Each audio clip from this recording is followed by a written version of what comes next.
Good morning बच्चों। आज हमारा जो टॉपिक है वो है, टॉपिक क्या चल भी रहा है काफ़ी टाइम से, उसके नेक्स्ट क्वेश्चन मैं बताना चाहूँगा। वो है आपका निश्चित समाकलन के अनुप्रयोग। तो निश्चित समाकलन के अनुप्रयोग में मैं दो तरीके के सवाल आपको बताए थे, और अब मैं इस तरीके की आकृतियों के सवाल बताने का प्रयास करूंगा जिसमें दो आकृति आपस में एक दूसरे को प्रतिच्छेद करती हो। तो जब वे प्रतिच्छेद करती हैं तो हमें किसी भी आकृति का या शेडेड रीजन का या अभीष्ट क्षेत्रफल निकालना हो तो उस क्षेत्रफल के लिए आपको दो बातें निकालनी होती है। एक तो वो लिमिट कहाँ से कहाँ तक लाई करती है और कौन से एक्सिस पे है, किस एक्सिस पर उसका क्षेत्रफल हमें निकालना है, एक्स एक्सिस पे या वाई एक्सिस पे। एक्स एक्सिस पे निकालते हैं तो डी एक्स लगता है और वाई एक्सिस पे निकालते हैं तो डी वाई के रेस्पेक्ट में होगा समाकलन। तो अब इस चीज़ को समझने के लिए एक सवाल ले लेते हैं, उसी सवाल के आधार पर हम लोग सवाल करेंगे। सवाल है प्रश्नावली का 5 अंक का सवाल आता है कि प्रवलय वाई स्क्वायर, प्रश्नावली का दूसरा सवाल है प्रवलय y square is equal to 4ax तथा x square is equal to 4ay के बीच का क्षेत्रफल ज्ञात कीजिए। के बीच का क्षेत्रफल ज्ञात कीजिए।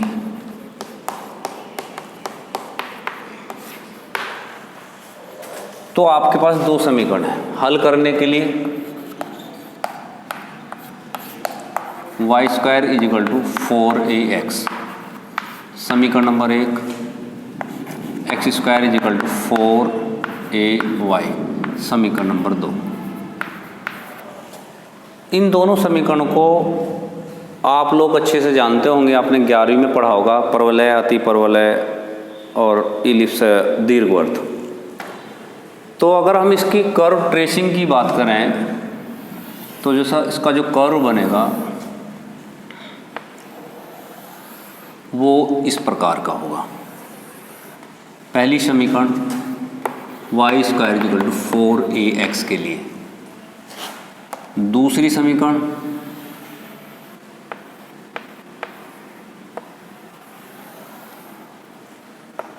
p X square is equal to 4ay के लिए। अब बात करते हैं, हमें जो कहा है कि बीच का क्षेत्रफल। अब बीच जहाँ ये प्रतिच्छेद करते हों उसे बीच का क्षेत्रफल कहेंगे। अब देखिए प्रतिच्छेद हमारा यहाँ से यहाँ तक हुआ। हमें कहने का मेरा मतलब है हमें इसका क्षेत्रफल निकालना है शेडेड रीजन का। तो इसके क्षेत्रफल निकालने के लिए हमारे पास इसके निर्देशांक, क्योंकि यहाँ से प्रतिच्छेद बिंदु है, एक प्रतिच्छेद बिंदु P है, इनके निर्देशांक चाहिए, यानी इन्हें प्रतिच्छेद बिंदु के निर्देशांक भी कहते हैं। तो दोनों को हल करेंगे। समीकरण 1 में पहले एक को लिया मैंने, दोनों ओर का वर्ग करके ये y की 4 16a स्क्वायर एक्स स्क्वायर कर लिया। y की 4 16a स्क्वायर, एक्स स्क्वायर क्या है 4ay, y की 4 64, a की 3 y कॉमन लिया, y की 3 माइनस 64 a की 3 बराबर 0। अब इसके फैक्टर अगर हम करें तो ये बनते हैं y माइनस 4 चौक 16 चौका 64, 4a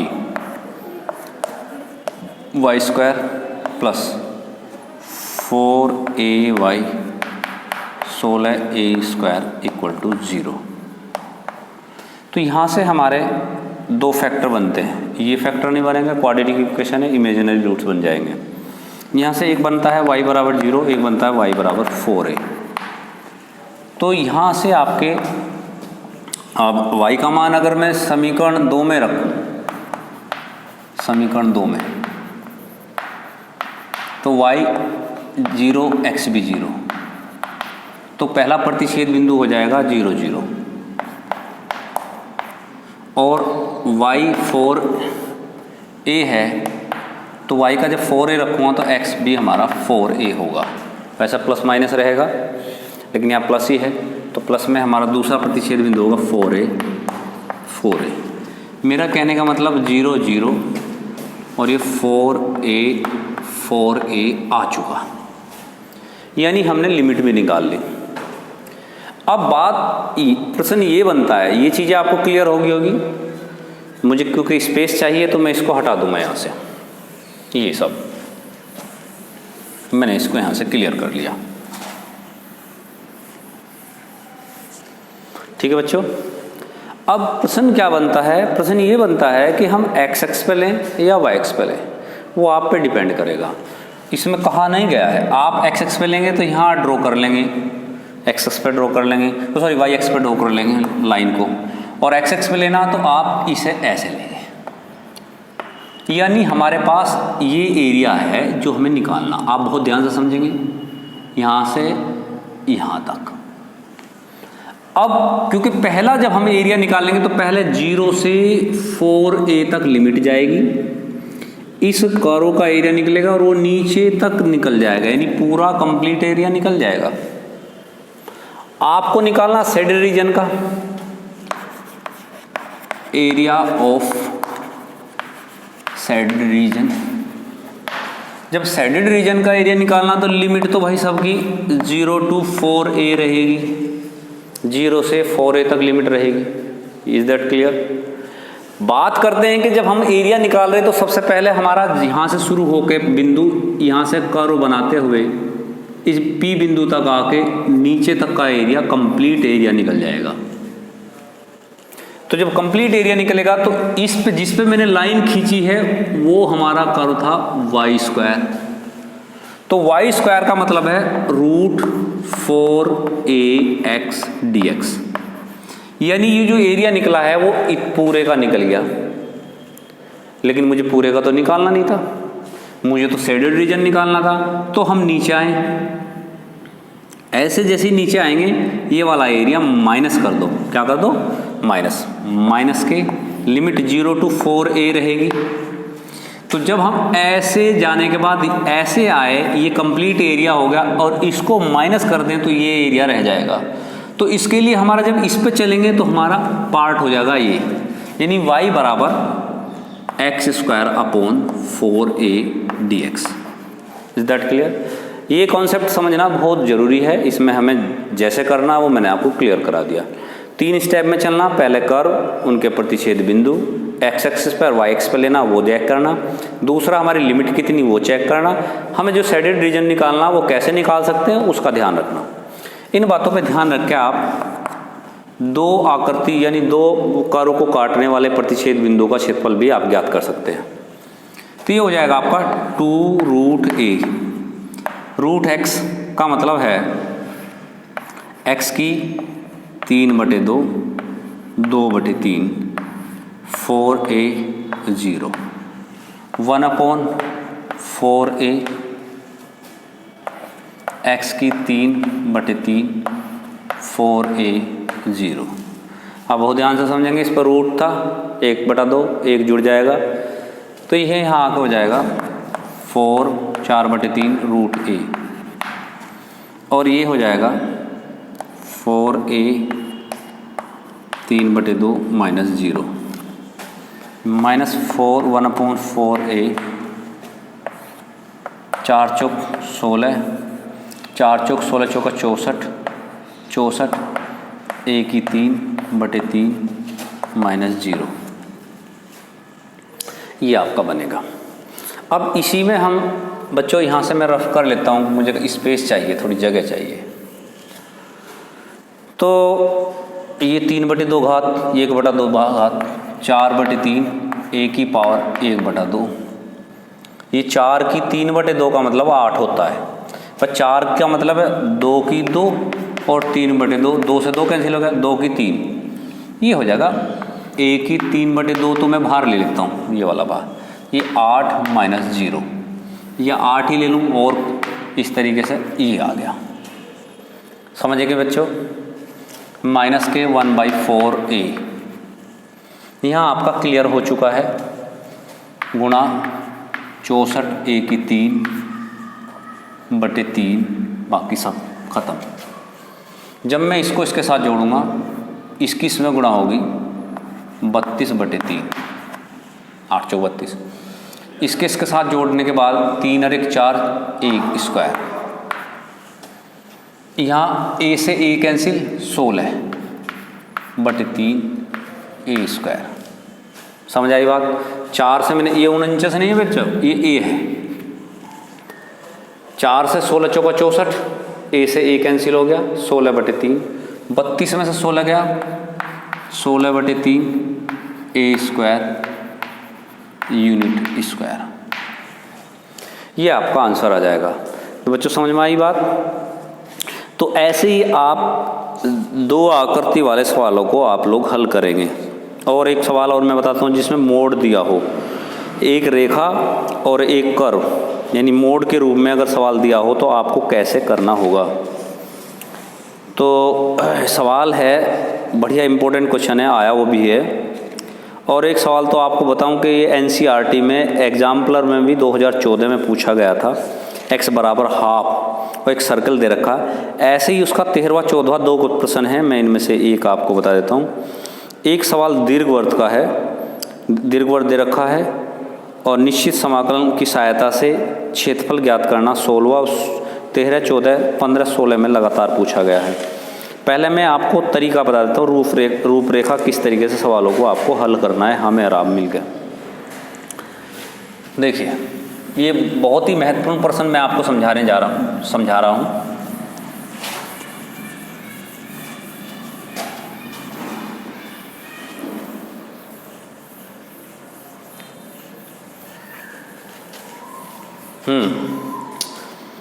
एक सवाल जो आपका पूछा गया है, एक दिए हुए वर्त, ये है सरल रेखा, क्वेश्चन नंबर 13 आप देखेंगे।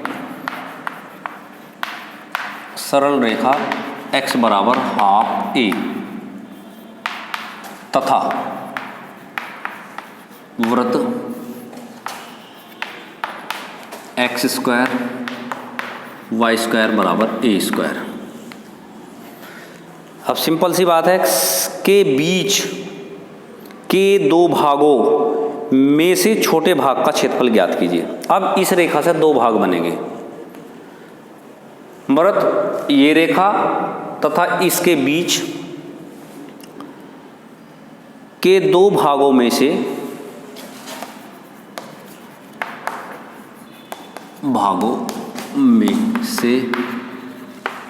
छोटे भाग का क्षेत्रफल ज्ञात कीजिए।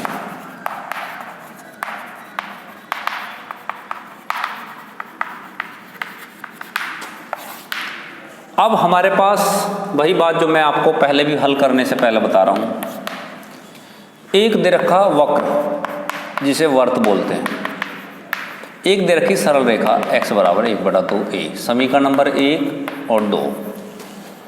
अगर हम बात करते हैं आकृति की, तो वो बहुत क्लियर है, बहुत ही क्लियर है एकदम।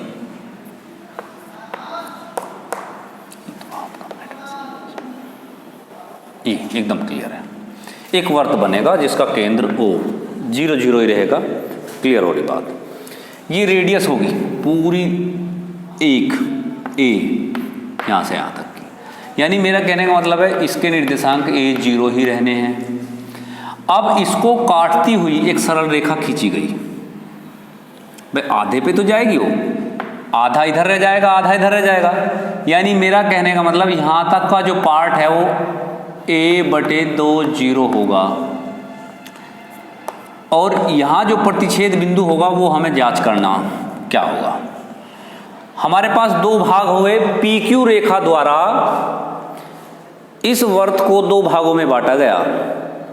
अगर मैं बात करूं इसकी A डैश B डैश, दो भाग हम कह सकते हैं, एक भाग तो होगा PAQ और एक भाग होगा PA dash B dash, sorry मैं गलत बोल गया, PA डैश Q। तो जो बड़ा भाग है जो हमारा आपका कहलाएगा दीर्घवर्त, और छोटे भाग को आप कहेंगे लघुवर्त, यानी छोटे भाग का क्षेत्रफल हमें निकालना है, यानी इतने भाग का।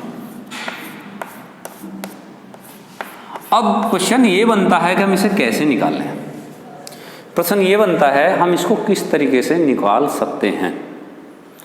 अब इस प्रश्न के दो तरीके से आप कर सकते हैं। पहले तो आपको P के प्रतिच्छेद बिंदु के निर्देशांक चाहिए।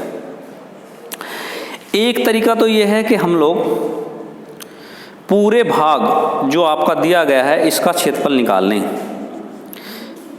√A to A, और डबल करके निकाल लें इसको। ये आंसर इसका बिल्कुल क्लियर आपका आ जाएगा, डबल हो जाएगा।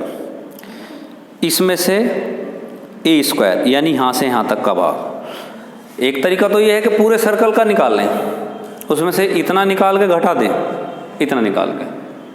इसका तरीका क्या है, 0 to A, सुनिए, 0 लिमिट रहेगी 0 to A/2। अब पूरे सर्कल में से, पूरे में से इतना भाग अगर घटा दिया जाए, लेकिन बात वही आ जाती है कि हमारे पास दो निकालना पड़ेगा। तो इसके लिए हमारे पास एक ही तरीका है कि हम यहाँ से यहाँ तक का एरिया निकाल लें, लिमिट रखें A/2 to A, और ये निकालने के बाद इसको डबल कर दें। ये मेरे पास सबसे बेहतरीन तरीका है। और एक्स एक्सिस पहले वर्त आपका रहेगा, ये यहाँ से P से A तक आइए, P से A तक का एरिया ये हो जाएगा, और डबल करने पर दोनों हो जाएंगे, तो लिमिट रहेगी A/2 to A। इस तरह आप निकाल सकते हैं शेडेड रीजन का क्षेत्रफल।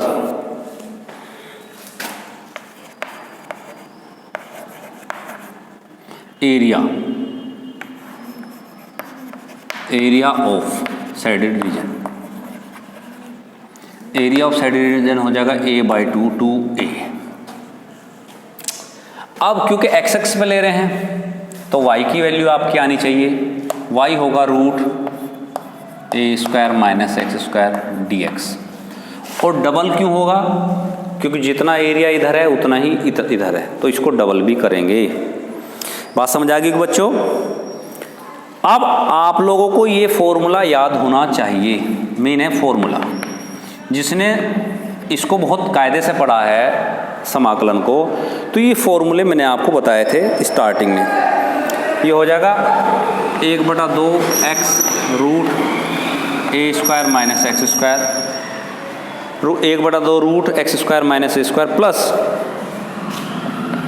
A/2 sine inverse x/A। Limit है आपकी A/2, ये आपकी लिमिट रहेगी। सबको समझ आ गया होगा हमें करना क्या है। इस तरीके से सबसे पहले आपने कर्व ट्रेस किया, शेडेड रीजन का पता लगाया, लिमिट का पता लगाया, और फिर ये आकलन किया कि हमें किस युक्ति से इसको करना है।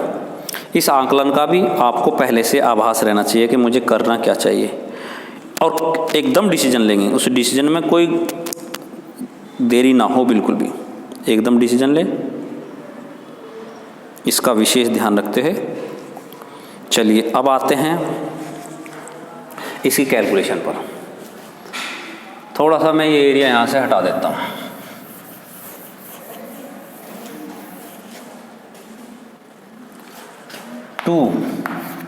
जब मैं A रखूँगा तो ये पार्ट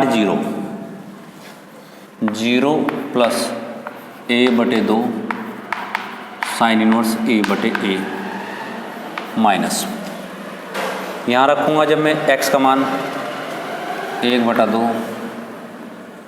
A/2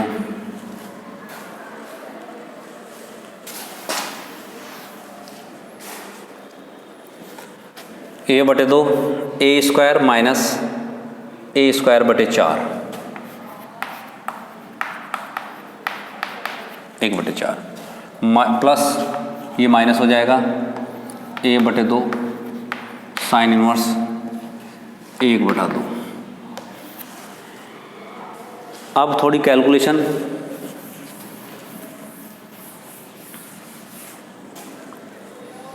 टू ये था, a/2 ये था, a से a कैंसिल हो गया, 1 हो गया, और साइन में 1 का मान π/2 होता है, यानी ये हो गया π/2, ये वाला भाग, माइनस 1/2 a/2, 2 दूनी 4, 4 में से 1 गया, 3a² माइनस a/2 साइन 30 यानी π/6, यहाँ π/6 होना चाहिए। साइन 30 क्या होता है? π/6। ये हो गया 2 πa/4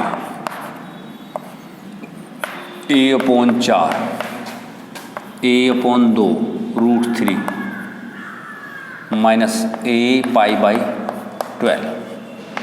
ये कैलकुलेशन हमारी आपकी बनती है। इसको इसके साथ रखेंगे, यहाँ 3 से मल्टीप्लाई करूँगा, 4 × 12, 3 में से 1 जाएगा, 2 बचेगा, 2 πa/12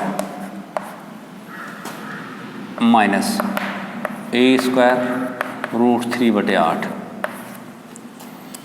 2 × 12, 6 से को मल्टीप्लाई होगी, एलसीएम ले सकते हैं या 2 से मल्टीप्लाई कर लीजिए। और थोड़ा कैलकुलेशन, 2 से जैसे मल्टीप्लाई करूँगा तो ये और छोटा पड़ जाएगा, πa/3, 2 से डिवाइड हो गया, और a² √3/4 यूनिट स्क्वायर। इस तरीके के सवाल आप लोग इससे करेंगे। आशा करता हूँ आपको सब समझ आ रहा होगा। और मैं बेहतरीन सवाल, ये 2-3 बार पूछा गया क्वेश्चन था जो मैंने आपको बताया है ये। और एक सवाल आपका 16वां है जो 13, 14 और 16 2016 में पूछा गया है। एक 15वां सवाल है जो एग्जाम्पलर में रखा हुआ है, थोड़ा सा काम इसमें करना है आपको। एक 14वां है y = mod x। एक तो सर्कल की समीकरण होगी, ध्यान रखें, इसमें थोड़ा थोड़ा हिंट देता हूं आपको।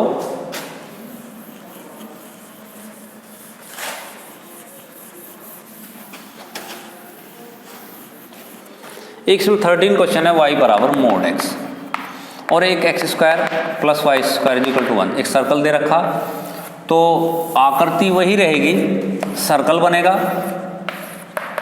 जहाँ ये मोड दे रखा, मोड x का मतलब है एक प्लस का और एक माइनस का, तो एक रेखा आपकी ऐसे जाएगी और एक ऐसे जाएगी। उसने सिर्फ ये बात कही x एक्सिस से, यानी हमारा जो साइडेड रीजन बनेगा वो ये बनेगा। इस साइडेड रीजन का आपको एरिया निकालना, क्योंकि सवाल में दिया हुआ है रेखा y = mod x worth x² + y² = 4 से घिरे क्षेत्रफल का क्षेत्रफल ज्ञात कीजिए। 4, ये 4 दे रखा, यानी ये त्रिज्या हमारी 4 है, 2 है, तो 2 का मतलब 2 0 ये हो गया।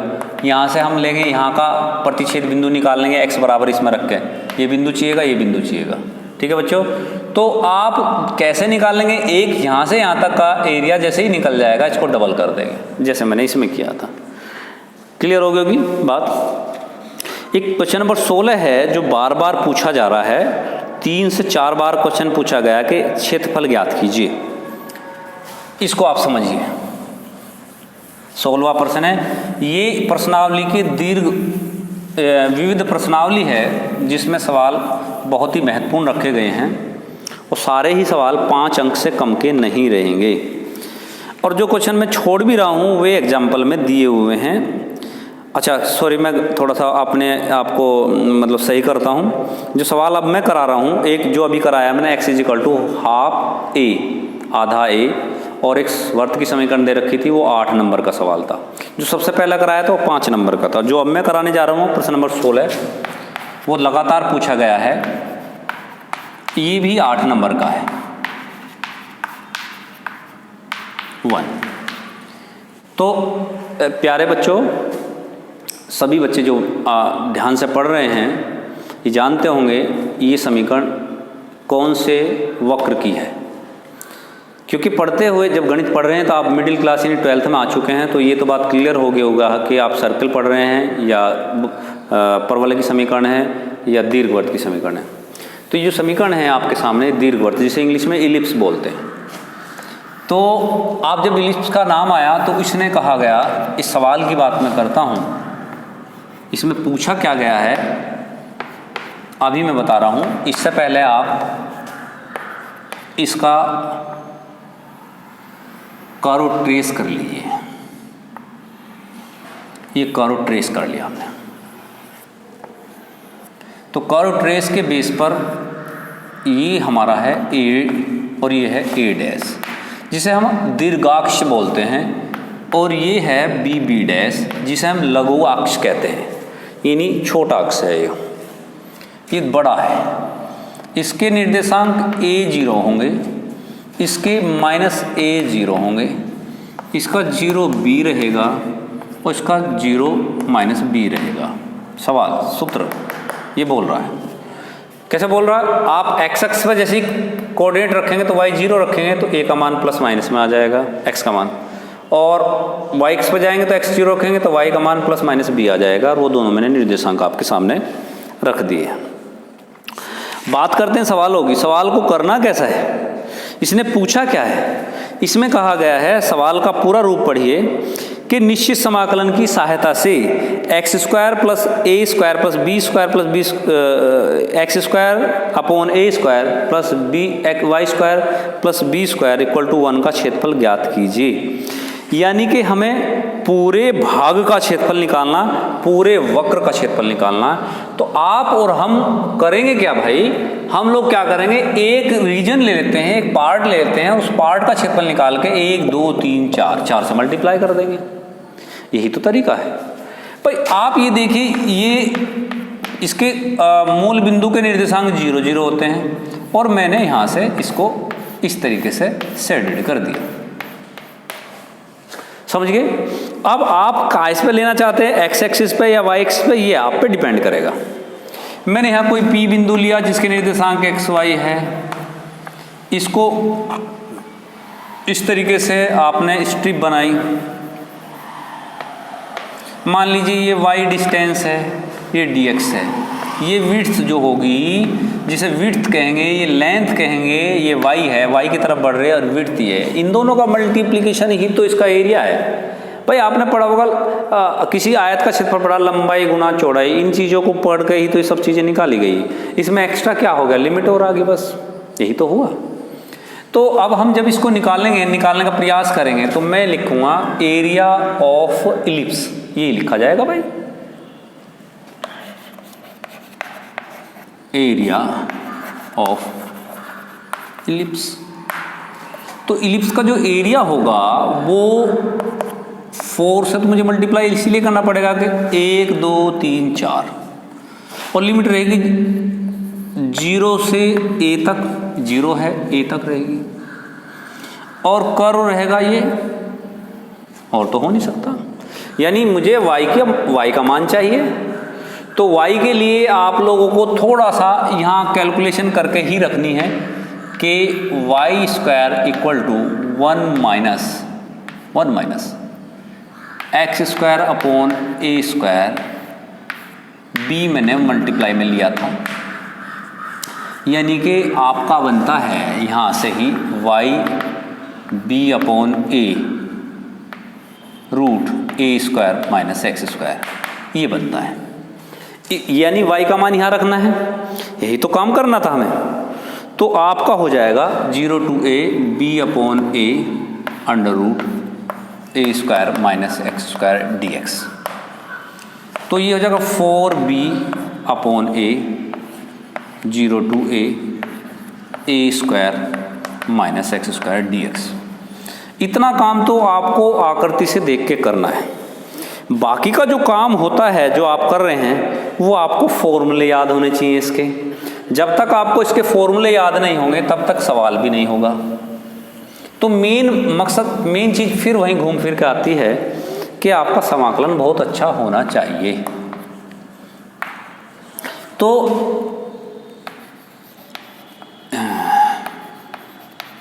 Area of ellipse 4 0 to a 4b upon a under root a square minus X square dx। प्यारे बच्चों, ये भी मैंने थोड़ी देर पहले एक सवाल किया था, उसमें भी ये आया था।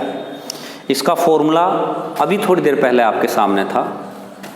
4b अपॉन a x बटे 2 under root a square minus X square minus plus a square upon 2 sine inverse x बटे a टू 0। ये फॉर्मूला आपने अभी थोड़ी देर पहले ही मैंने आपको समझाया था। कैलकुलेशन है 4b अपॉन a, जैसे मैं a का मान रखता हूँ तो a बटे a गुणा 0 हो जाएगा, समझ गए होगे। ये a इसको 0 कर देगा, प्लस a स्क्वायर बटे 2 साइन इनवर्स a बटे a माइनस मैं इसमें 0 रखूँगा, ये 0 करेगा, माइनस या 0 ही करेगा, यानी हमारे पास आगे 0 ही बचेगा, क्योंकि में साइन 0 होता है। ये 0 हो गया। 4b अपॉन a, हमारे पास जो बचता है वो बचता है a square upon 2 sine 1 pi by 2, ये हमारे पास बचता है। अब कैलकुलेशन थोड़ी सी ठीक ठाक कर लेते हैं। एक a से एक पावर कैंसिल होगी, 4ab पाई 2 दूनी 4 से 4 कैंसिल हो गया। तो एरिया ऑफ इलिप्स यानी दीर्घवृत्त का जो एरिया आता है वो आता है आपका pi a b unit square. Pi a b unit square आपका एरिया आ जाएगा, वर्ग इकाई आ जाएगा। तो बच्चों, मेरा मकसद आपको निश्चित समाकलन की जो समाकलन के अनुप्रयोग थे वो बताने का था, और मैं आशा यही करूँगा कि आप लोगों की वास्तव में समझ में आया होगा। इसके बावजूद भी अगर आपको समझ नहीं आ रहा है या कोई दिक्कत आती है तो आप पूछ सकते हैं। जैसे ऑनलाइन क्लासेस चल रही है, ऑनलाइन आप लोग मेरे से डिस्कस भी कर सकते हैं, क्योंकि ये जो मेरा लास्ट वीडियो था इसका निश्चित समाकलन के अनुप्रयोग का, इसमें सवाल बहुत रहेंगे, एक नहीं बहुत सारे क्वेश्चन हैं, लेकिन जो क्वेश्चन दिए हुए हैं वो एग्जाम्पल में भी हैं, आप एग्जाम्पल से भी इनको देख सकते हैं।